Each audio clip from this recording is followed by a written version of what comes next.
Welcome back, my dear friends of the universe. Today I thought we should talk a little bit about the first DLC for Rainbow Six Siege called Operation Black Ice. And first off, I want to point this out if you did not know this already. The DLC is free for everyone, and so is all the content in it. The only difference between players with and without the Season Pass is that the Season Pass users get these new operators for free, as well as to get to play them a couple of days early. Now, it's pretty important to mention that the new operators will be pretty expensive when it comes to the in-game currency you have to use in order to unlock them if you're not a Season Pass user. But to be fair, they are there for free, and if you're a frequent player of this game, you should not be faced with too much difficulty in trying to unlock these guys. So, in Baffin Bay, a luxury yacht has crashed into an iceberg, breaching the hull. Rainbow has been sent to secure the stranded vessel as an unidentified submarine has docked near the vessel. Yeah, so that's the little premise for the new map released with this DLC. And this new map is called Yacht, which is available for free for all players right now. So go try it out, why don't you? And please do, even though this was the only map I had in my matchmaking preferences, I could not get a single game going of this map for some reason. I don't entirely sure what that is. Instead of that, I loaded up a custom game, as you guys can see on the screen right now, to showcase the map for you.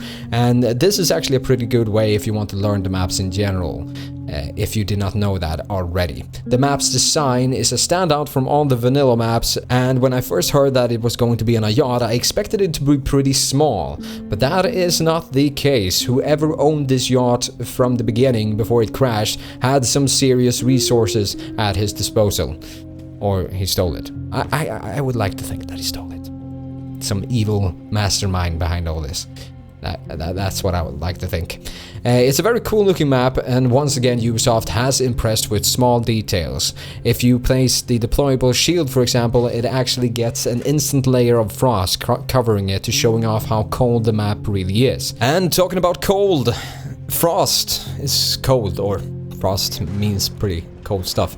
It also is one of the names of one of the new operators, and I think she might be one of my favorite operators right off the bat. She is the newest operator on the Defender side, and her gadget is the Sterling MK2 LHT, also known as the Welcome Mat, and is essentially a very nasty beer trap that you place on the floor, putting any enemies who step on it in a downed state, leaving them only to be able to be saved by nearby teammates. This gadget is easy to counter if you have your eyes open and actually see it lying around on the floor. However, the gray textures makes it pretty hard to spot, and you can place it in many cheeky places in order to get the full use out of it. A personal favorite is to place the deployable shield in a hallway and a bear trap behind it, downing anyone who tries to progress that hallway without any explosives. Placing it just under a window and on similar spots could secure some kills, with players breaching in as well. Some might say that this trap is underpowered, some might say that it's overpowered. I would just say that with the right mindset, it is a great and very useful gadget to slow down your enemies with. She has two main weapons to choose from, the first one being a shotgun called the Super 90, and after some testing and playing with it, I would say that it's most likely the best and most powerful shotgun in the game right now. It hits like a truck, and it's surprisingly accurate, resulting in you securing some kills that you most likely would not expect to be able to secure with a shotgun. Her other main weapon is the 9mm C1 submachine gun, a very odd, cool looking gun that has surprisingly good accuracy and stopping power.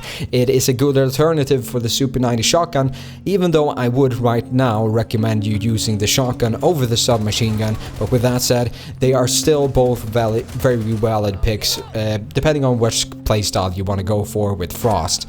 The new operator for the attacking side is Buck. Its unique gadget is the SK412, an underbarrel shotgun attachment that lets you instantly change from using your main gun into raining pellets into the face of your enemy. On paper, I would say that Buck is lacking in terms of usefulness on the field compared to his fellow attacking operators, but I have found him surprisingly versatile with this gadget, making him our operator that can shine in the right hands in any situation. The shotgun attachment can very easily take down barricades and make useful holes in walls for you to get cheeky and well-placed shots through.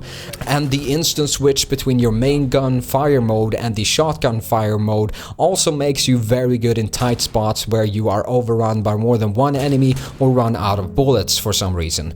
Buck's first main gun to choose from is the C8 SFV assault rifle, a medium to long range assault rifle that fires 5.56 rounds and overall is a decent rifle. It's not a rifle that I think shines more than any other assault rifle really, but it has pretty high base damage and a good fire rate, making it a valid choice for any assault rifle lover out there. His other main weapon makes him a little bit more versatile and interesting in my opinion, and it's also one of the only operators with that choice that would make him a valid pick as a sniper other than glass, and that is the CAMRS marksman rifle. Slap on an ACOG on this one and you become very deadly at longer ranges. Pair this with his close quarter effectiveness with his under-barreled shotgun attachment and you have a force to be reckoned with that is versatile and can perform well at any range and in any counter. I think both of these operators add something new and can be very lethal in the right hands. And in terms of character design, I think they are some of the coolest operators we have